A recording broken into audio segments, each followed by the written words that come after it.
Good evening. Welcome to the Villa Pride Down Under podcast. My name is Tess and I'm joined by Spud tonight after Villa. I say tonight because it's tonight for us here in Australia and it's about 9:30 my time in the evening and probably about 7:30 in your time, Spud. And Villa play at home under the lights against Liverpool for a fantastic draw in my opinion. And I'll tell you what, there was quite a bit to talk about in this game. So we'll get straight to it. But first of all, if you do like the podcast, please like, subscribe, follow us on all of our channels, and I'll put them up on the screen in just a minute. But in the meantime, Spud, another draw at home at Villa Park, and we haven't lost. How you doing?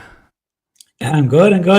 Another draw. We haven't been beaten at home since the Arsenal game in the opening weekend at home. Really, I think we've undefeated since then. But it's a little bit skewed because I think we're 12 undefeated, but it was like 6 wins and 6 draws. But still, that we keep the record going in a very testing night, I would say. Yeah, it was testing. And when I first switched the game on, for the first few minutes, we looked under severe pressure. We looked like we hadn't started good like we have been starting recently. You know, we've got a lot better at starting our games. How do you think let's say go for the first 10 minutes, how do you think that panned out for us? I thought it was a very nervy start, if anything. We were giving the ball away. John McGinn very guilty of it in the early stages, but not to be just pinpointing certain players, but like there was very evident but then McGinn was kind of tasked with that Kamara role of taking the ball and taking it on the turn. So if we're going to give away the ball, the odds were stacked in his favour for it to be him more than any of them. But slow start for 10 minutes. Liverpool were knocking the ball around really well. Their movement is so good when they get going. In fairness, it's very hard to defend against like when they're moving like that. But I thought Digne laid down a marker nice and early. He blocked an early run from Salah, and I think that kind of kept up for the night, to be honest, until Digne went off. So, slow 10 minutes starting, but we grew into it then, and we didn't go hiding. The passes were being misplaced, and Liverpool were getting chances early. But we kept doing what we're set out to do, and we gradually came into it. We did. And I started off the game talking about the first 10 minutes, but we didn't talk about the lineup. So first of all, slightly different lineup to start the game today. I think Marcus Rashford made his first start today, and Marco Asensio also started the game. What did you make of the lineup? Did you find it predictable? Do you think that's what we were going to do? Or did you feel like we were going to start with our usual 11 that we've got available? I genuinely thought that Rashford would start. I thought this was a game he was going to start, and it made a lot of sense to me for Emery to put him up against Alexander-Arnold because for 2 reasons. I think it would have, before my thoughts of pre-game was that it would stop Trent getting forward as much, but also when he did get forward, that Rashford would have the pace to exploit him behind, maybe more so than JJ. JJ is probably more of a ball carrier from deep, whereas Rashford has the pace to break the lines and get him behind and really hurt Trent, I thought. So I expected Rashford to start this game, and obviously his history of Man United and Liverpool, I thought this is a game for him. I'll be honest, I understand it, but I was a little surprised Asensio started, if I'm honest. I thought Daniel Malen did enough the last couple of games to warrant the start. And I think that kind of proved right after. But I do understand why Asensio started, because let's call a spade a spade. These two lads were brought in for a reason, and if they're not brought in to play against Liverpool, then why have we brought them in, you know? So I do understand why Emery did it, but I just thought Malen was maybe a little bit unlucky to miss out, if I'm honest. And Malen was benched, right? So Malen started on the bench. Yeah. That surprised me a little bit too. Yeah. It's probably the only surprise of the starting lineup for me, though. It's not even a surprise. I do understand why Emery would do it, but I just thought Malen was a little bit unlucky. I think he'd done enough against Spurs and Ipswich to warrant starting this game. But yeah, look, Emery's the one paid to make the decisions, and as I said, he probably would have been a difficult conversation with Asensio after bringing him in on loan a couple of weeks ago to tell him he's not starting a game against Liverpool, a game of this magnitude. So yeah, look, he has to get them up to speed too, and that's probably the only thing where I question. I think the rest of it, I think, would have picked itself. Now, I wasn't too surprised by the lineup, because I think for me, over the last couple of games, Asensio's come in and done some really good cameos, and I thought, okay, maybe this is the game for him to start against Liverpool. With Marcus Rashford, I thought he definitely got to start. He just seems like he's got a bit of fire in his belly. despite some of the things that I've been reading on social media, etc.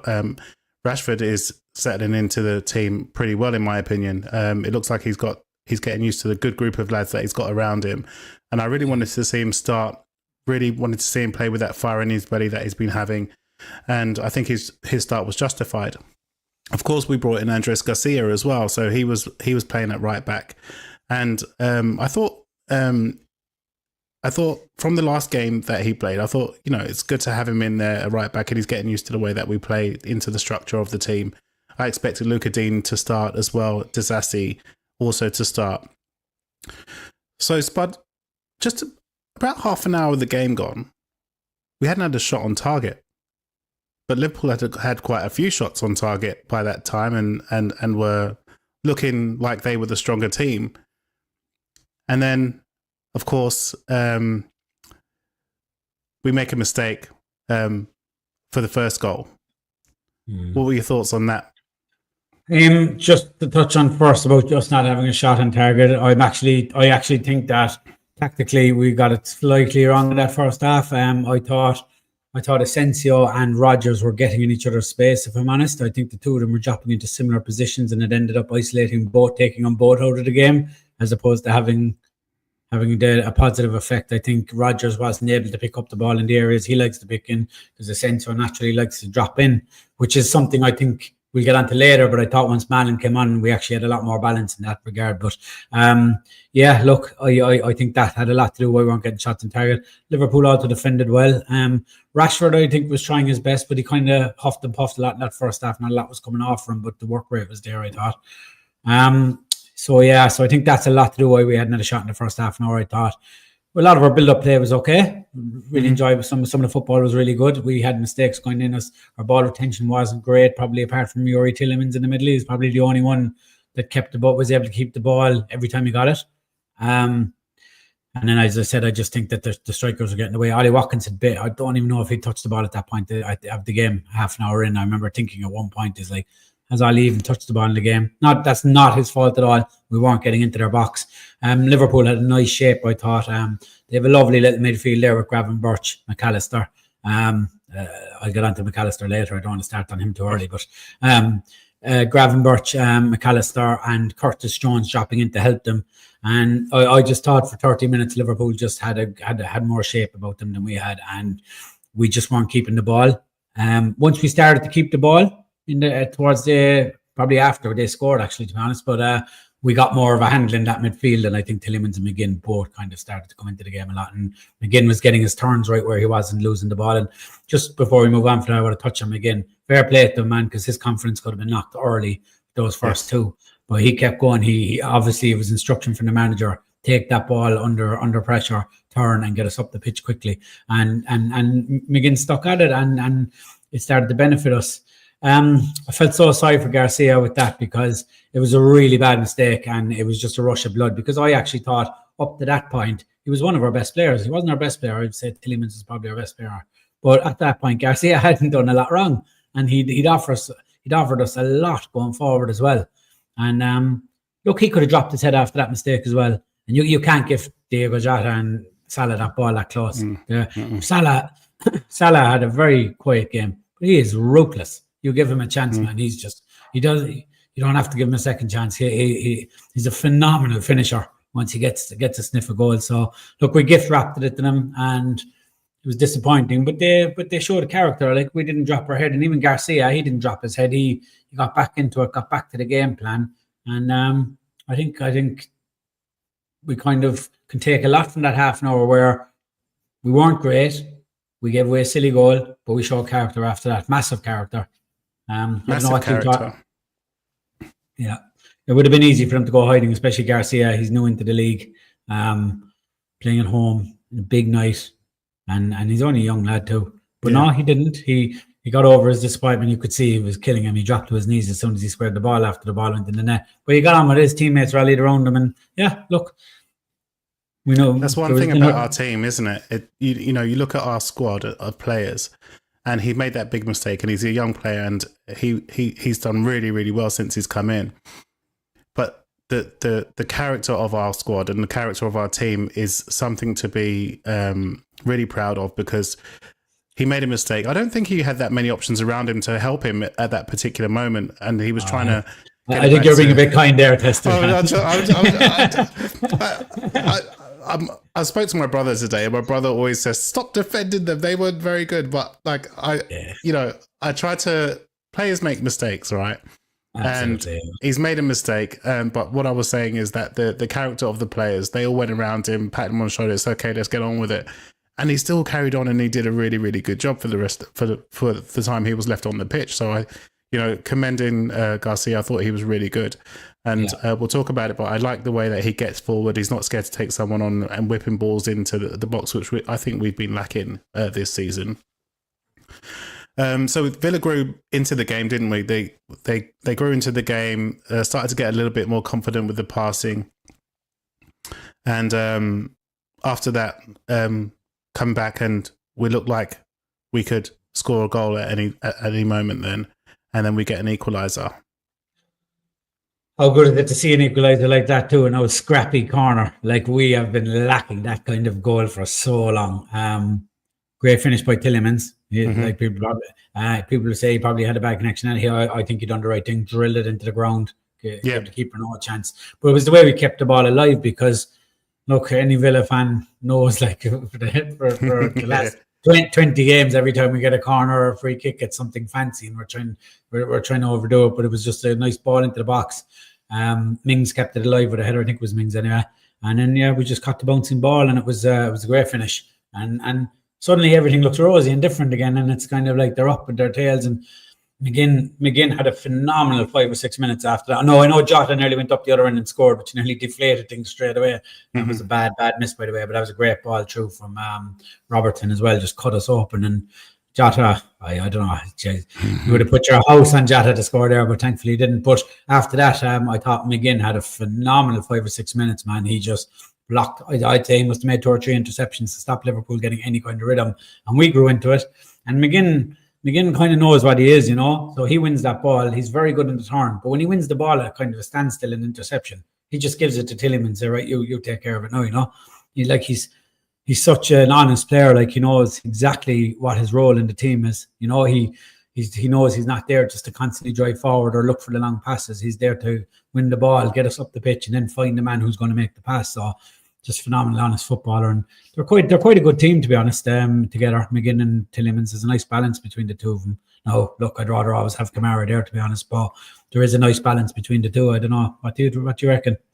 There's a really good balance there, and I think I've said quite a few times on the podcast that I think I prefer when Tielemans plays a bit further deeper myself. I really feel like he offers a lot of balance in the team, and he can still be that creative player when we're going forward and we're going to attack, and he can pick a pass, And McGinn, I thought he did really, really well. There was a section in the game where we were just chasing every ball, and it looked like we were just trying to make sure that we won the ball in the midfield. There were sliding shackles going around, and it looked like it was getting a little bit hectic. We would end up winning the ball back, but then I saw Tielemans just right in the middle there, just using his arms and telling everyone to calm down while we had possession. Just relax a little bit. Let's get back into the game. Let's play our game and not play their game, because they wanted us to get into that. Most teams want us to get into that sort of hectic basketball match, don't they? They want us to do that so they can try and get us on the counter attack, etc. And I thought that was real good leadership from Tielemans in that.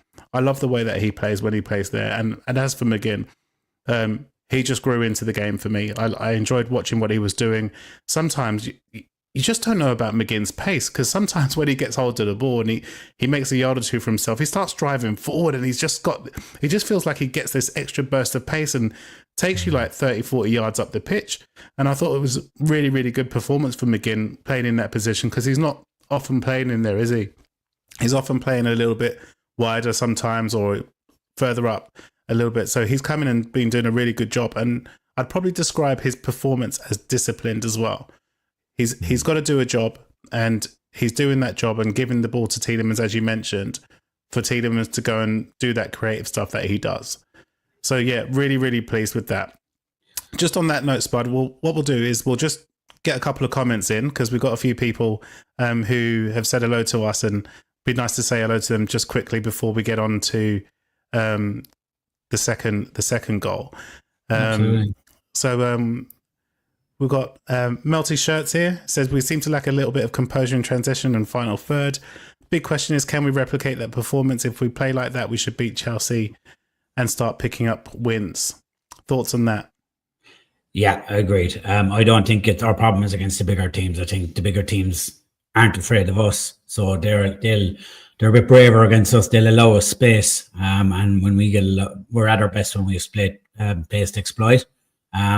Bigger teams can hurt us, obviously, because defensively we know we haven't been anywhere near our best for a number of factors this year. I'm not going to just hammer the defense because obviously we've had 10 different combinations in the league and there's many factors. But no, I think we go out and we play Chelsea and we'll create chances. It's our biggest problem at the moment is our Ipswiches and our Palaces and the teams that are nullifying our space. Just not quite there where the bigger teams are yet, where we can just find a way. It'll come. That's why we're bringing players like Asensio in, try and break down those blocks, because Rodgers' best attributes aren't fantastic against those low blocks. He's a ball carrier with space, and Asensio, hopefully that's where he'll come in. But no, I wouldn't have too much fears going into play Chelsea, especially at home. I think there will be space left there, and they can get hurt too. Yeah, we will get onto the Chelsea game a little bit later on, but just to that comment, I think I said to you offline there, I believe that with the squad that we've currently got and who's having to play, and this may not be our first 11 choice, if we had all of our squad who were fit and available, but with the players that have come in and had to do a job, we've done a fantastic job against the team that are top of the league, a team that were top in Champions League, more than likely look like strong contenders to win the league. And we're performing against that team really, really well. Just imagine what we're going to be like when we have all of our players to select from the first 11 who would normally start. So including the Kamaras and the Konzas, bringing in the Matty Cashes of this world. We look like a good outfit. I know, I have to laugh. Like Sky Sports done a whole segment yesterday on the fact that Liverpool are missing Cody Gakpo. One player, who's a very good player, but that they've plenty of cover for. And then you look at who Villa are playing, no mention of it. Like Kamara's missing, Pau Torres is missing. This is before the game. This isn't Liverpool's fault at all. This is obviously Sky Sports gearing all their coverage towards the Big Six. But big massive segment on Cody Gakpo missing. Then you look at who Villa are missing. Like there's a good 5 or 6 players who would all have a reasonable shout of starting in that 11. Not saying they'll all start, they'd all have a reasonable shout of starting in that 11. Like Barkley, Onana, Bailey, Pau Torres, Kamara. They could all easily line up in our first 11 any given week. So, yeah, but no, Cody Gakpo missing is the big headline. It's hilarious. Unbelievable. And it goes to show that some of those Sky Sports pundits, some of them, not all of them, but some of them, they don't watch Villa week in, week out. They don't understand. And, Cody Gakpo's out. That's one player. But they still had a really strong, they had almost a full strength team there. So there was nothing really that, Cody Gakpo is a good player, but it's not like he's, putting out trees and all that kind of stuff, if I've even got that phrase right. So, yeah, a bit of Sky Sports understanding where Villa is and what we've been doing would have been helpful. So, yeah. But we know what it's like. They follow the top teams. And they're the teams that have the biggest following too. So it's all about sales and advertising. I get it. You're attracting to a worldwide audience. I get it. I don't really care. I don't really care for that. I don't watch football for worldwide for advertisements. So I want to hear what's happening with the Villa team, with the Liverpool team, all the teams. Not just Cody Gakpo missing and then talk about Man United for no apparent reason at all. Yeah, we'll get to good morning and good evening to Mark Smith, one of our crew. He's one of us. He's one of our own.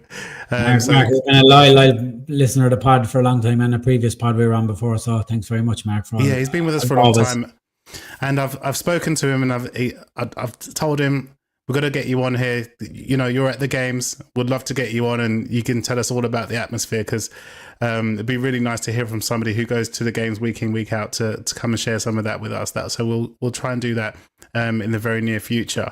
What we'll do is we'll go back to comments shortly, but let's talk about the lead up to our second goal just before half time.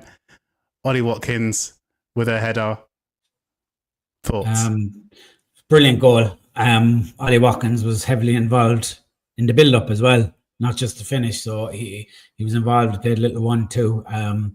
His run is just so clever. The ball is pulled out to Digne. I think it's Rodgers puts the ball out to Digne. I'm not 100% sure on that, but I think it was. So the Rashford or Rodgers. Digne cuts back and Watkins just makes this run just into space and just catches the defenders in no man's land. And the header is just phenomenal. I thought it was a brilliant goal. For a man who hadn't barely touched the ball too at that point, like maybe 1 or 2 touches here and there, that was just clinical, as you're going to see. Just bullet header. Alisson, fantastic goalkeeper, not a chance. I mean, I watched it. I think Rodgers actually gave the ball to Luca Dean, but as Rodgers gave the ball to Luca Dean, he made the run in, and I think he kind of dragged 2 of their defenders in with him, which gave Luca Dean the space there to whip the ball in for Ollie to header. So I thought it was a fantastic goal, and it was a great run from Rodgers, just off the ball sort of stuff that I like to see him doing as well. So it was a really, really great goal. And then halftime kicks in, and I'm rubbing my hands together. I'm like, oh, we can do something against these boys here. You know, it's going to be tough in the second half, but we can actually do something there. So we go in at halftime, and the players come out. They seem to start with a little bit more direct. There was a couple of long balls going forward, trying to break their defensive lines, and then I thought we were playing quite well. They're actually quite controlled and stuff, but then Liverpool started to get the ball and seemed to be a bit more progressive. And then, of course, the guy that I don't have in my fantasy team, Trent Alexander-Arnold, comes in and scores the equaliser with a deflection off Tyrone Mings. Bad defending? Yeah. Bad defending, but I also have a little gripe with this goal personally, to be honest. And I think up on the other end, in the build-up to that goal, Rodgers was fouled in the corner and the referee gave an advantage and the ball went out to Watkins and he miscontrolled it and he got flattened. Now, I don't think Watkins got fouled personally, but Rodgers was fouled and the advantage was played. So either the referee should be giving the free kick in the corner because there is no advantage there. And then the ball went to Watkins and he lost it. So where was the advantage? That is my only gripe. But yeah, that's what I mean. They played the advantage, but we didn't gain an advantage, if you get me. No, that wasn't on Liverpool. That's on the ref that needs to play that. Liverpool done exactly what they should do, and that was win that ball back and attack. So that's not on Liverpool or saying that they're lucky or anything. They done exactly what they should do in that situation. But the referee needs to be a little bit smarter there, I think. It's a clear foul on Rodgers. The referee acknowledges it's a foul, plays the advantage. The ball goes to Watkins. He gets a touch on it, gets flattened. And that's at that moment it should either blow up or the free should have been given in the corner. That's my only gripe. It's no gripe with the goal. I thought Liverpool just showed exactly why they're so good. And if you give them a sniff, they got up the pitch so fast. Great little strike from Trent, even though I'm not sure if it was going in, but he done the right thing, just drill it at that goal. And Mings again, very unlucky. I thought Mings. I'll be honest with you, I'm a big Mings fan. I thought he had a tough night. I didn't think he was at the races at all. I thought the Sassy was very good, but I think in parts Mings was good, but I actually thought it was quite someone at the game might have a different view because you're watching what's happening off the ball, but sitting on the couch watching on TV, I felt, because you're only seeing what he's done when the ball is around, to be fair to him. I thought he had a very tough night. I don't think it was his best game, and it was unfortunate. But look, the goal was nothing to do with his performance. He tried to put a block on it and he was very unlucky. And I don't think it's going past Martinez, if I'm honest, but only for that touch. But he had to make an attempt of it, Mings personally. But good finish. Look, Salah and Trent, they got up the pitch. And just want to say as well there, like that, Sosbach, he is some player, man. He's a phenomenal footballer. And they found such a weird role for him in the team that is just so effective. Like, I've never seen a player play in midfield but cover so much different areas of the pitch from an attacking point of view. He's very good, really, really good football, really intelligent as well. So look, 2-2. I think at that point 2-2 was fair, to be honest. I thought we were a bit lucky to go in the lead at half-time, but I'll take it. But I think over the balance of play up to that point, I think 2-2 was probably a fair reflection of the game up to that point, if I'm honest. You mentioned Tyrone Mings. Yeah. And so there was a point there where he made a mistake. And I think the ball goes to, is it Darwin Nunez? To Darwin Nunez. Yeah. And he's away. And the keeper comes out, makes a fantastic slide tackle challenge. Yeah. Kind of kept us in the game, didn't it? Phenomenal tackle. It's just I mean, it's just the one of world's them. number one, isn't he? That's phenomenal goalkeeping. Like I was like head hands when I seen him go to the ground because I was like, Nunes either going to go around him here or we're going to pull him down. But timed to absolute perfection, and that's a massive lift to the players around you. Like that gives everybody a lift when they see your keeper doing that, and that's why he is who he is. Like he's worth so many points a season to us, and I wouldn't replace him for any keeper in the world, and I genuinely wouldn't. Like he's worth. We could never replace him. Like he's just priceless to us. Like Martinez. I've seen some players miss some sitters in my time, but that miss from Darwin Núñez has to be up there. I mean, I can't believe. I mean, Disasi tried to get back and made a slide tackle, but I mean, really, a non-form striker should have been scoring that goal, shouldn't they? My good friend Gary, the Liverpool fan who was over at the Villa Leeds game, you met Gary, yeah. So Gary'd always be Gary, big shouts. Gary'd always be kind to the strikers, and he said to him, I won't be too harsh to him this morning because he's like he was just on the pitch, and I was like, no, Gary, if you're chasing league titles, that has to be put in the net. That is on a plate for you. Szoboszlai took everybody out of the game for him. Now, a lot of Liverpool fans will say that Szoboszlai should have shot. Maybe he should have, but you can't hit it. He done the right thing. He rolled it straight to Nunes. I don't know. I'm delighted, obviously, but I honestly don't know how he missed it. Like it was a phenomenal miss. It was unbelievable. I watched it and I was like, I can't believe he's missed that. But at the same time, I was like, thank God for that. Maybe when he took the shot, he was thinking maybe that shot should have gone in the goal that was in Saudi Arabia. He should have made that move in January because that was an unbelievable miss. There was two periods that game. Sorry, that's what there was two periods that game that I thought we really were lucky in that regard because I think both moments were massive momentum shifts. Just after we equalised the first time, or when we went 1-1, and Jota missed that chance. That goes in. That's a massive momentum swing after getting back in the game. And that Núñez one to make it 3-2, I think that would have given Liverpool a massive platform to go on and win it. So two big key moments in the game for me as well. I was speaking to my friend Pietro, who's a Liverpool fan, and he said that it was a mistake taking Jota off to bring Núñez on because Jota had hit the post as well, hadn't he? He clipped the post, and Martinez was absolutely beaten. And he said it was the wrong decision to take off Jota to bring on Núñez, but for some reason Jota doesn't seem to be able to play 90 minutes in the game, does he? No, it's because he keeps getting injured, man, and he's just not getting full minutes under his belt. So whenever he comes back, Jota was really good apart from the chance. I thought he caused us a good few problems. His movement is so clever.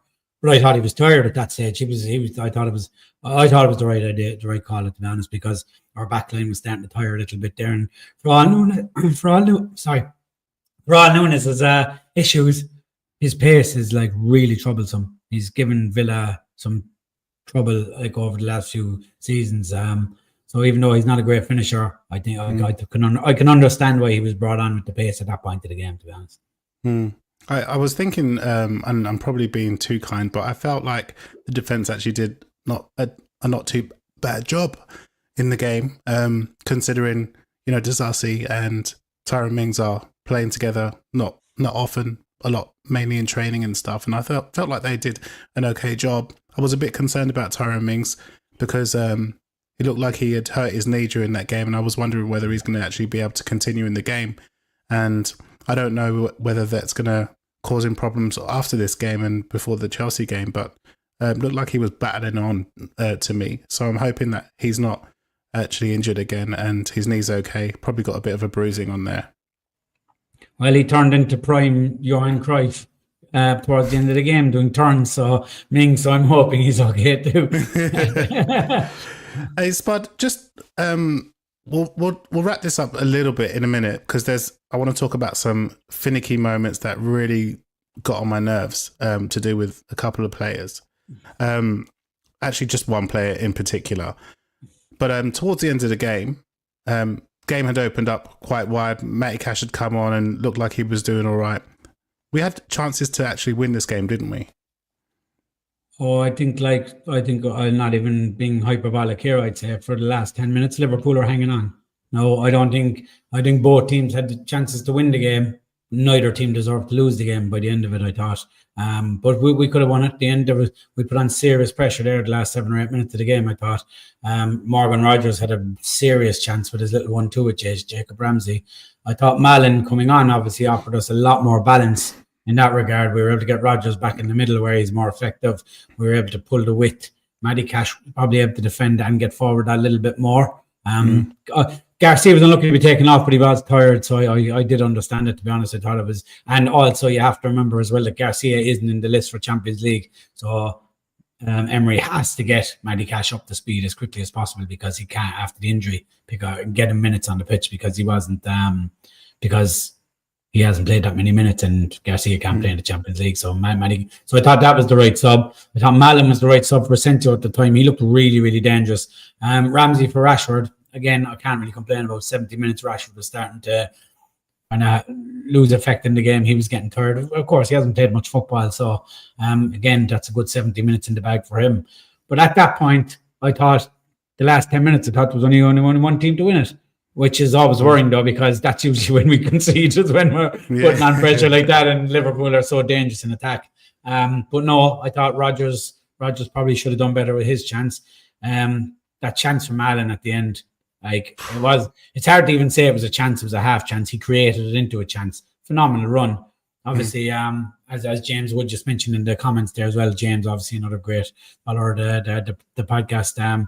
JJ's one was so close. I thought it was offside. I thought it was the right call. I think he was just delayed his run a little bit too much. But they're the chances we had. And just moments though. I think it would have been a bit unfair in Liverpool had we taken the 3 points away, but sure. Football is unfair, isn't it? Yeah, and obviously JJ slightly offside there, putting the ball in the back of the net. Good finish in the end, but unfortunate just to be offside there. There's a comment there for a good friend of mine, Cullum Holan, who's in the comments here. Cullum's actually a very good friend of mine, big Liverpool man. Myself and Cullum have many discussions about football every day. So, and just with regards to what we were saying about Jota, Cullum's kind of explained it a little bit there.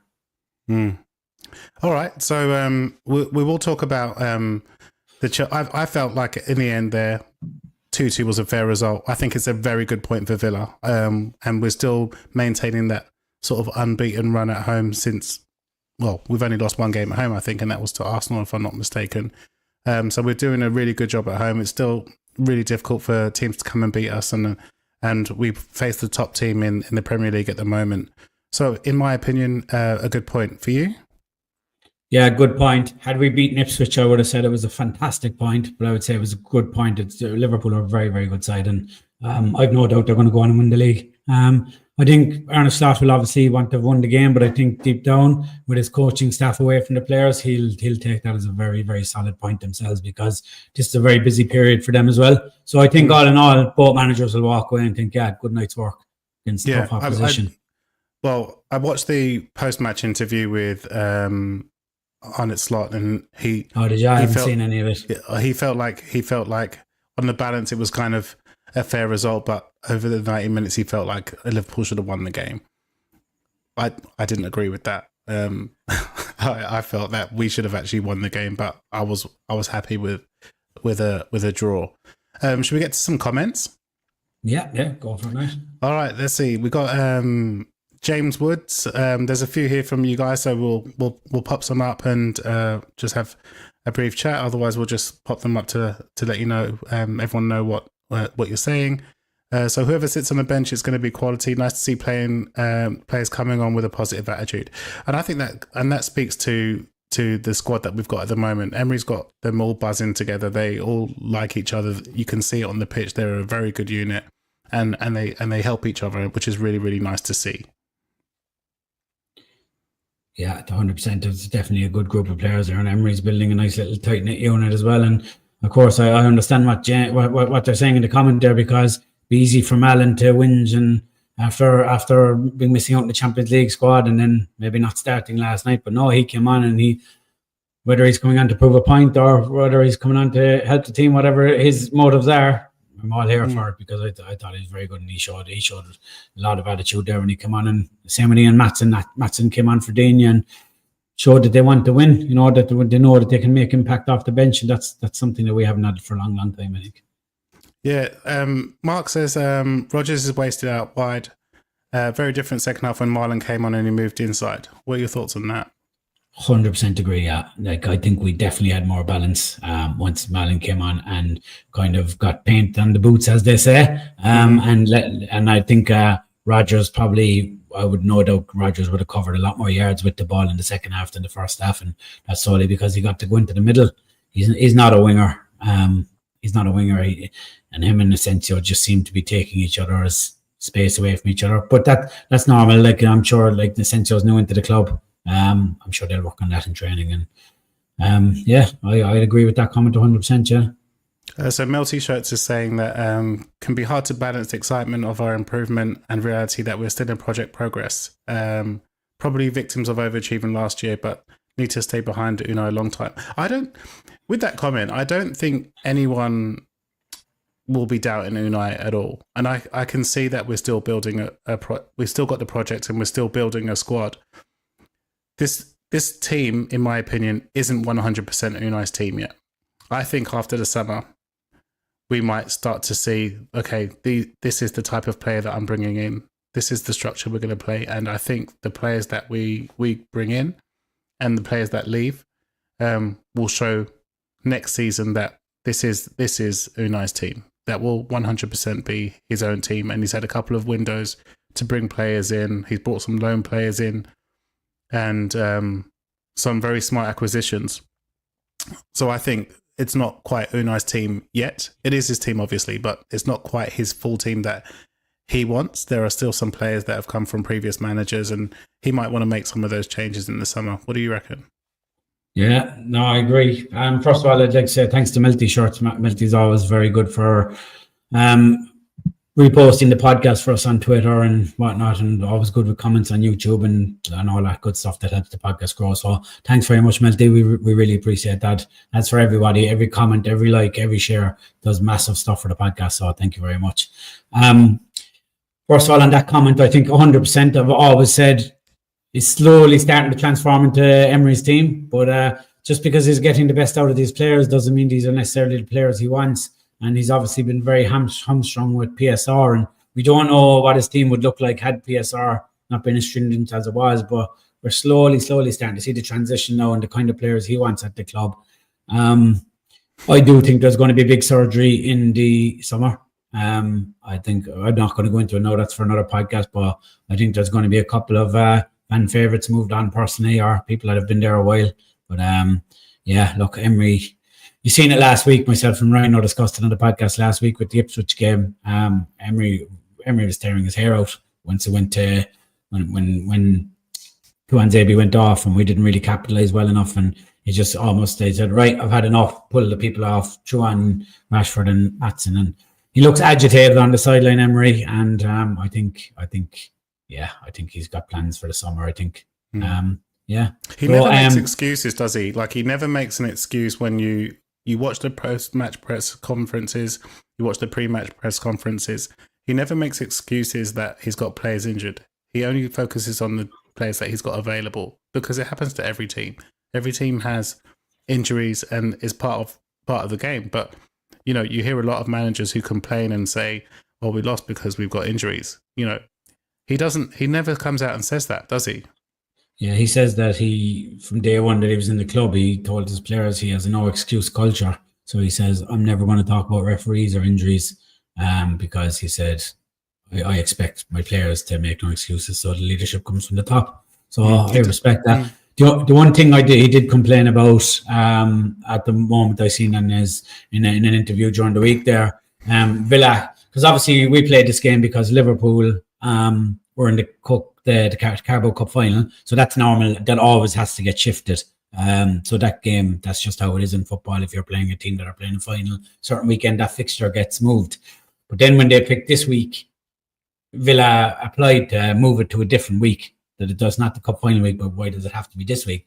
And Emery was basically saying, we worked very hard to get out of the group stages automatically so we could have a week off this week, and the Premier League made us play a game anyway. And he's like, no, we have a gap in March of no games. And I know Liverpool are actually having the same trouble, so this isn't about Liverpool either. But Emery did say that the scheduling is worrying. That's kind of the most extent you ever hear him complaining about stuff. And he goes, look, that's how it is. We have to get on with it. So, but yeah. I thought that was a fair point, you know. He doesn't really complain about the referees, but he did have a go at VAR the other. Yeah. Rightly so too. He was right to say so, and sometimes you just have to call it out for what it is. And he doesn't ever really complain about the referees. He says, he often says we have to accept it, which is true. We do have to accept it. We have to move on. We can't change anything. But sometimes you do need to call it out when it's gone against you and it's not fair and it's not right within the laws of the game. Yeah, and you see Slot and Emery and all them, they tend to get on with it. But you look at Eddie Howe, Ange Postecoglou, they bring up their injuries, they bring up their VARs, their referee, literally every press conference.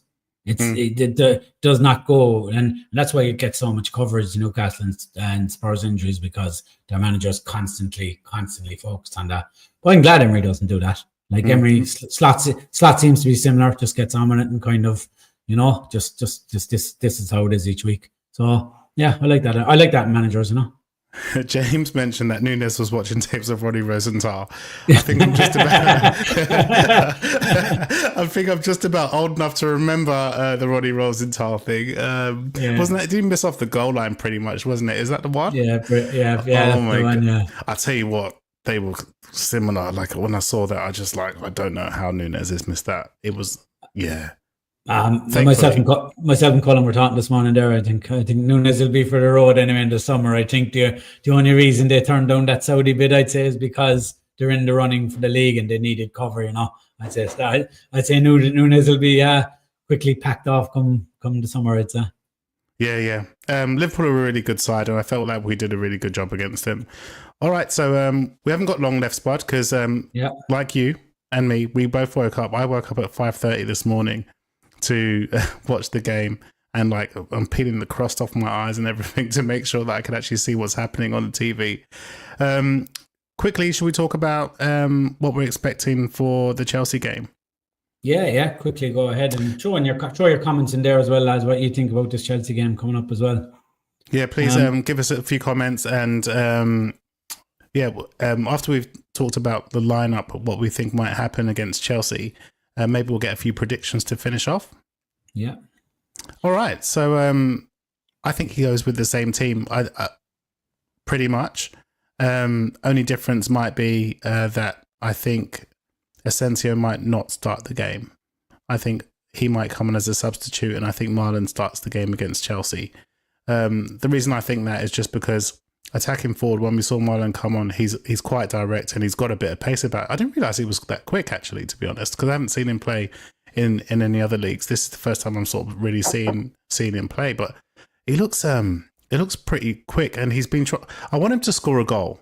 I feel sorry for him that he hasn't actually scored a goal yet, because he's been in that space. He's tried to make goals, hasn't he? And he's tried to make something of a half chance. I'd really like to see him get a goal, because he looks like a really talented player. He was robbed of that goal against Wolves when Rodgers was deemed to interfere with the play. That was a daylight robbery. Yeah, I still think that was a legit goal, personally. And that's not my Villa hat on. If I was watching a neutral game, I would have thought the same. I genuinely thought he was robbed of that goal. But yeah, look, he's very good. I think he will start as well. Obviously, it's just on the comment there. Yeah, Mark, that's right. Disasi will be missing Saturday. Obviously, Chelsea are his parent club, so he won't be able to play. Do you think Cons is fit? Emery hasn't said too much about him. I think Emery would have known either way that Disasi obviously can't play Saturday, so maybe he is keeping Konza back for that. But you'd imagine he would have put him on the bench last night if he was anyway fit, I think he was saying pre-match that he's close to being back, but then he switched the conversation to Lamar Bogard. Yeah, that's what I expect to see. Mings and Bogard, personally. Yeah, all right. Yeah, well, I mean, if Konza's not fit, then we don't really have much choice, unless he wouldn't do it, would he? He wouldn't be putting Luka Deem as centre back, would he, with Tyrone Mings? Well, Mings was hobbling towards the end of the game. He may not have a choice. Like if Mings isn't there either, Arkanza or Pau Torres and Disasi, that's four centre backs that can't play.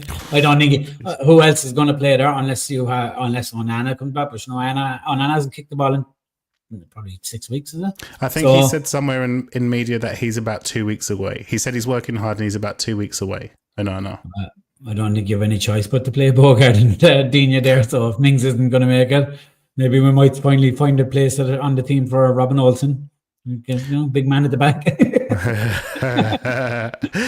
He's got to get some minutes from somewhere, hasn't he? Chelsea haven't been in the best form lately, have they? They've dropped a lot of points, and I know that when Maresca went in, they were buzzing and they were playing really well and stuff. But sometimes that new manager bounce can happen for a few months, but then after they settle in, and looks like they just haven't been able to perform at the levels that they were performing at earlier on in the season. They've dropped a lot of points so far in the last couple of months.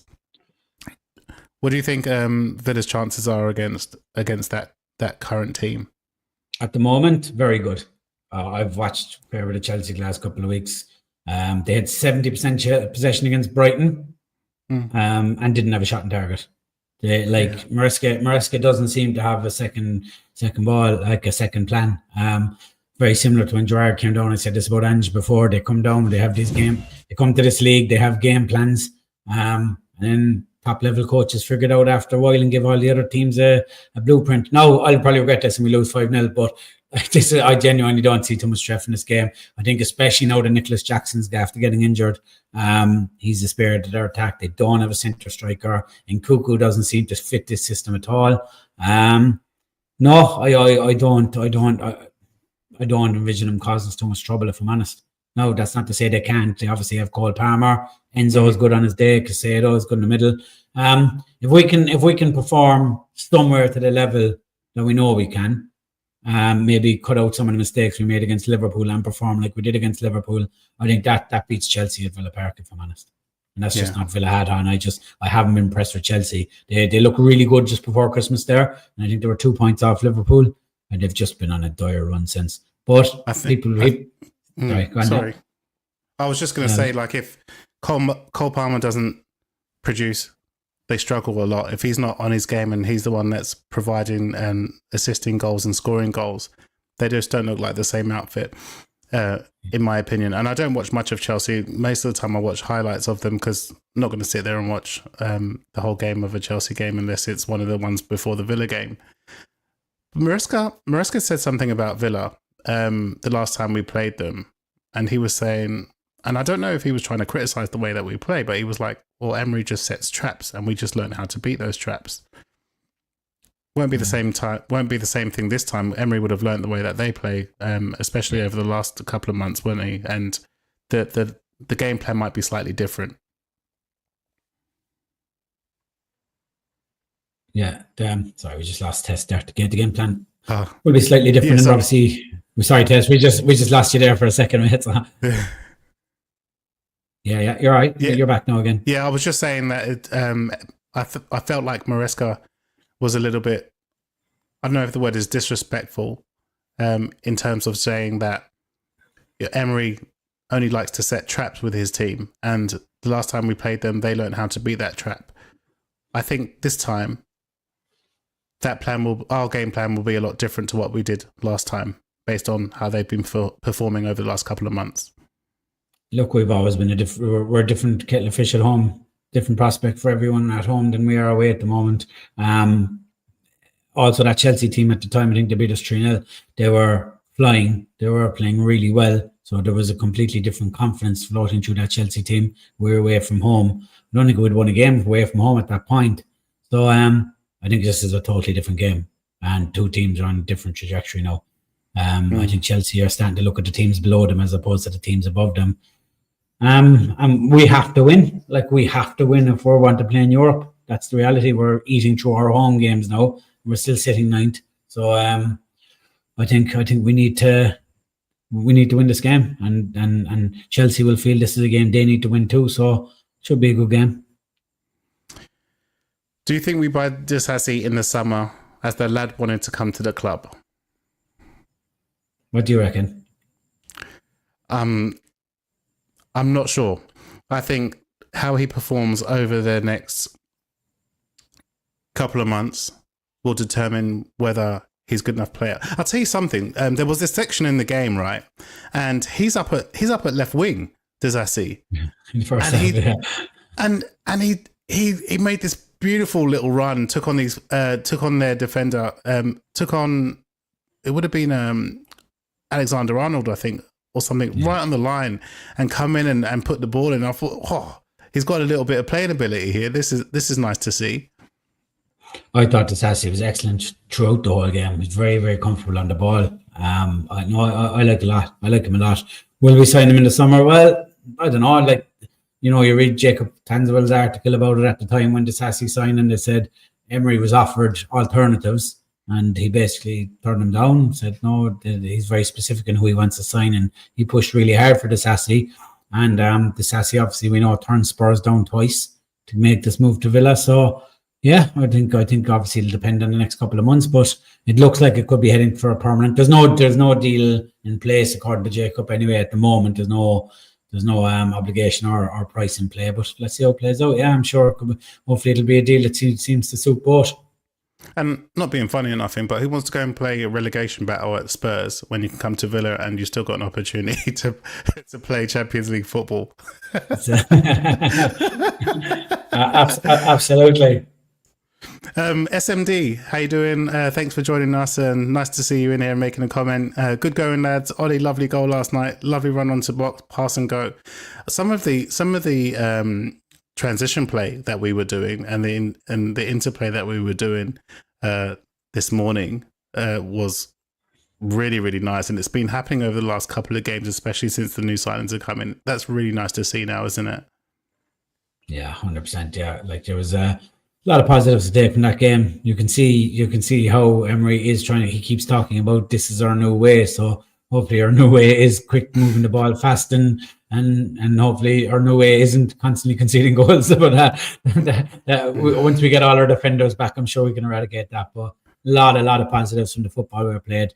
Lacking a little bit of end product, but that goal from Ollie Watkins was phenomenal. I mean, that was as I said, he hadn't even really been involved in the game up to that point. Bullet header, Alisson, no chance. And it's what you want from Watkins. Clever run. Yeah. I think we're going to wrap it up here, Spud. But for those of you who've joined us today, thank you so much for joining us. We came on and we thought we'd just do a little bit of a post-match discussion as we do. Today, I'm a bit all over the place with the hosting stuff, but we just decided to mix it up today. I took you from one place to another place to another place, and we've had some fantastic comments. So thank you all for putting up with me. I'm sure Spud will be back on his game again come the weekend after the Chelsea game at home. If you are enjoying the pod, please follow us on Instagram at Villa Pride Down Under. On X, we're at Pride Down Under. Like, subscribe, comment, all that sort of stuff. Even if you press that like button, it really helps us. That helps the channel grow, helps people to see where we are and having this discussion. We're out here based in Australia, and we want all these Australians to come and join us and take part as well. So thank you to all of you who are in the chat today. Mark Smith, James Wood, and Colin. We've got SMD. Have I missed anybody out here? Melty Shirts. Melty Shirts. So thank you all for helping us keep this conversation going. It's really good chatting with you all. Before we go, Spud, do you have anything that you'd like to add?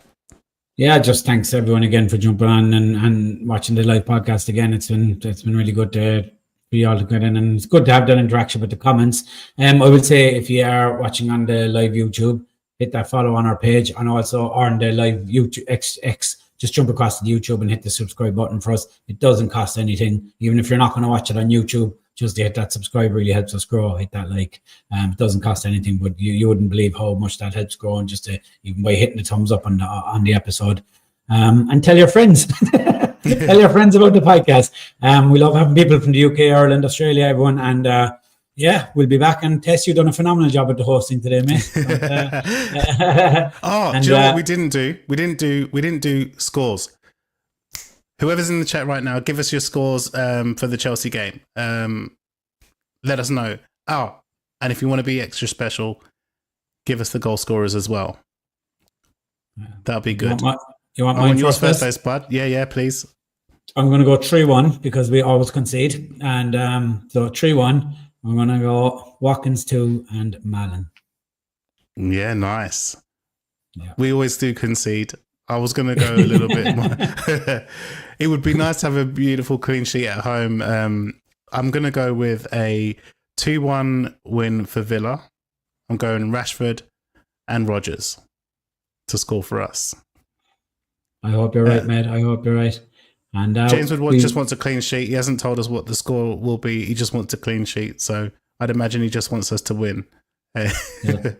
Well, James knows we always score. So if we keep a clean sheet, we win the game. Yeah. Or draw. Just depends. Guys, If we score. will be back. Well, we can't draw if we score and keep a clean sheet. That's true. Yeah. It's that time of day, mate. That's what I swear down. Guys, we will be back Sunday, all three of us, myself, Tess, and Roy, now doing another live podcast after the Chelsea game, as Tess says. So, Tess, any final words before we go, my man? Yeah, final words or final letters. Up the Villa. Up the Villa.